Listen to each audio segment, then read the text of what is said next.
welcome to a holiday edition in my Scott Culinary video series. This time of the year means Danish Ebelskivers, a popular holiday treat in Danish and Scandinavian cooking. Now our Ebelskivers are a quick bread, so we will be utilizing the quick bread method for these. Let's start off with our ingredients. We have our buttermilk, our melted butter, we have our egg whites, and then we have our egg yolks. Our dry ingredients include all-purpose flour, granulated sugar, baking powder, baking soda, salt, and then from our main measure of sugar, I took about 10 grams to mix with our egg whites to create a nice stiff meringue. Now our meringue will go in at the end of our mixture to create a nice light fluffy batter that will give our Ebelskivers nice fluffy inside while helping to kind of create a nice slightly crispy texture on the outside. Now these will be cooked in a semi-spherical pan called an Ebelskiver pan. And I've used a couple different types, and I've landed on the Lodge pans. Now Lodge makes a great cast iron product. They are heavy duty, they retain heat well, and they come out of the factory with a nice seasoning on them. So they're pretty much ready to go right out of the box. The Lodge cast iron certainly helps with even heating and retaining heat when you are doing fairly large batches. These are kind of small, so you will want to be doing a lot. The heavy cast iron is certainly going to help with rapid pan recovery, so you don't have a lot of downtime during multiple batches of your little Ebelskivers. Alright, let's go ahead and get started with our mixing. We are going to combine all of our dry elements. We will thoroughly combine those, and then we will reserve them off to the side. Now you can certainly sift them. I just like to use a wire whisk to run through my dry ingredients. That thoroughly combines them, breaks up any lumps of my all-purpose flour, so I have a nice thorough distribution of my ingredients. Now I'm going to whip up my egg whites after I combine my buttermilk and my egg yolks.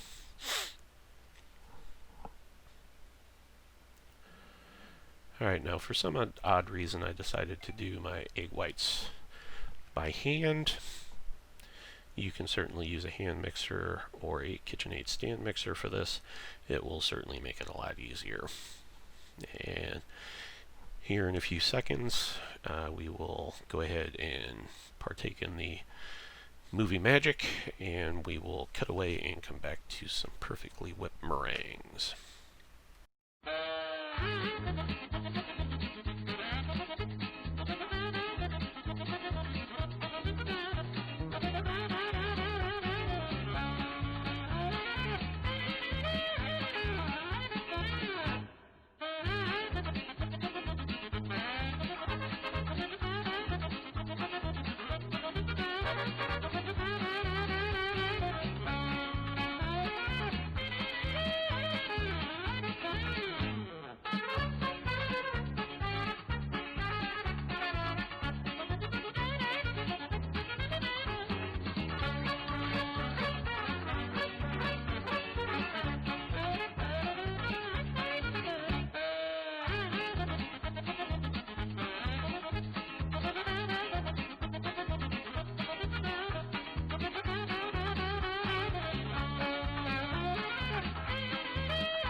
Stable meringue with stiff peaks.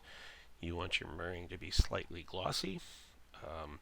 Usually doing this on medium speed with a hand mixer or in a stand mixer will produce the best meringue.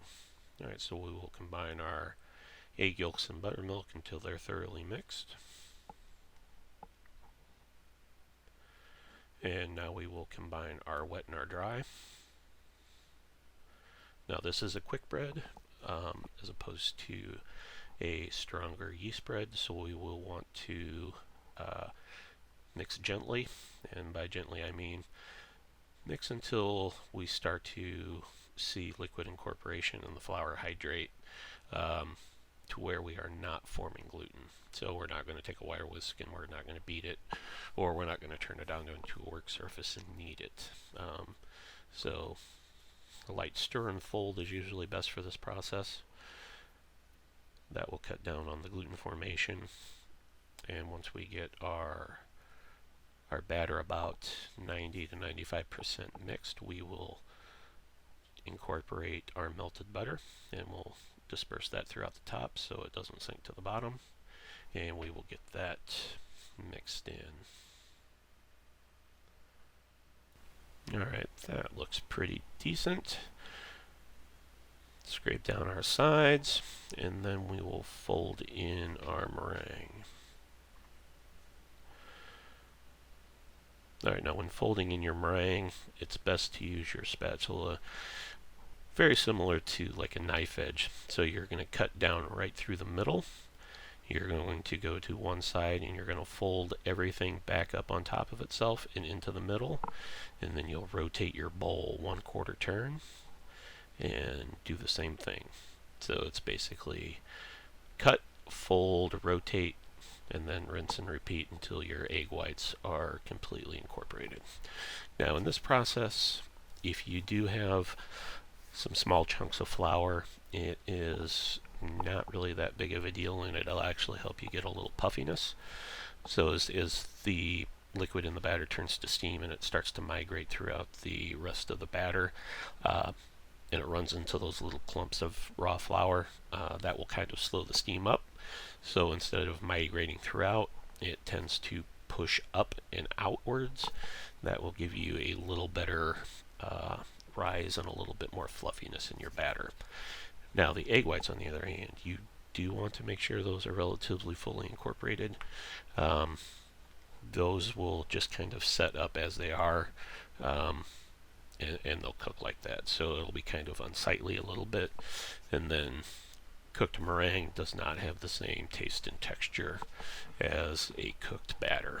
So you do want to make sure your egg whites are is fully incorporated into your batter. Alright, now as I'm doing this, I do have my Ebelskiver pan on the stove on low flame, kind of preheating. This will help cut down on time, and this will help bring up the temperature of the pan so we're not waiting on recovery between batches of Ebelskivers. So it is a good idea to get the heavier gauge pans on. When we do this, we're looking for our Ebelskiver pan to be 375 to 400 degrees. We do want to fry these up relatively quickly so they don't tend to get soggy. Transferring my pan to an induction burner just for a little more mobility in demonstrating the cooking technique of these. These do work very well on induction burners since the pans are magnetic, and also on open flame burners as well as electric stoves. I have an electric glass top range at home, and this Ebelskiver pan works excellent on that, as well as an induction range or an open flame range. Alright, so we'll get our induction burner set. I do test the heat of my Ebelskiver pan with an infrared thermometer, but at home you can test this with a few drops of water on the top of the pan. That if it sizzles and turns to steam and jumps around the pan right away, it's hot enough to cook on. So cooking our Ebelskivers, we will use whole butter, and we want that butter to fully melt and get nice and bubbly hot, and we want some of the milk solids in the butter to kind of start to turn brown. that helps to add to the flavor of our Ebelskivers, and it also ensures that the butter is hot enough. So we want to swirl our butter around. We want to make sure the butter gets up the sides of the semi-spheres. That way we don't have to worry about any kind of sticking when we start to cook our Ebelskivers. I like to use a small ice cream scoop to portion out my batter. That ensures I don't overfill my semi-spheres, and that also helps to make sure all my Ebelskivers are the same size. So at this point, it is very similar to cooking a regular pancake or griddle cake. We will watch for the edges to kind of curl in a little bit.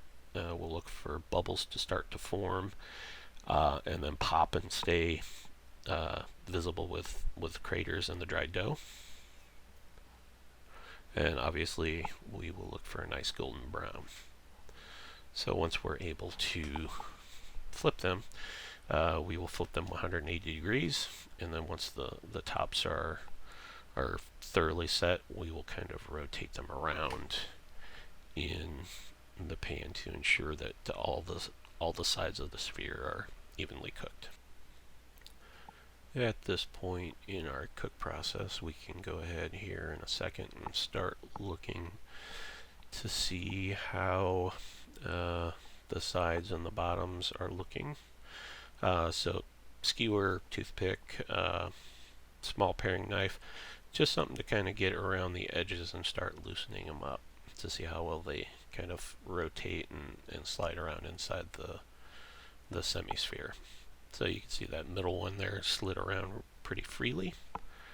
Now I think my first one that I start to rotate here is just slightly underdone, but by the time I get to the rest of them, they are ready to turn.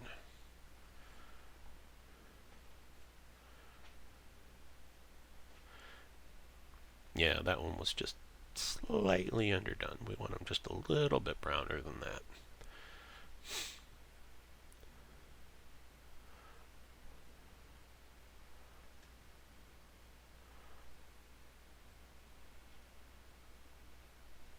Alright, flip them over. Now after the initial flip like this, you're going to be looking at about half the amount of time that they were in there first before you flipped them. And then after that time is expired, you will want to start rotating them around so that the seam and the sides start to get a little bit of color on them as well. That'll help kind of dry up some of the steam on the inside, so that your Ebelskivers are a little light and fluffy and they don't get doughy on the inside. Alright, we'll go ahead and pull them out of the pan here.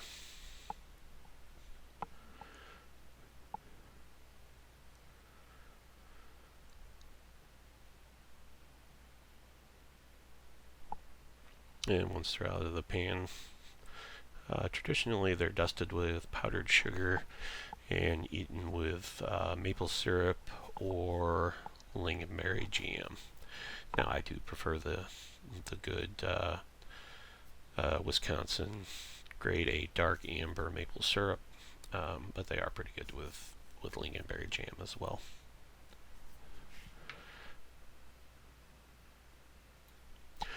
Alright, there's our Ebelskivers. I hope you have as much fun trying these at home as I did making them for you. Enjoy, and thank you very much for watching. I will see you next time.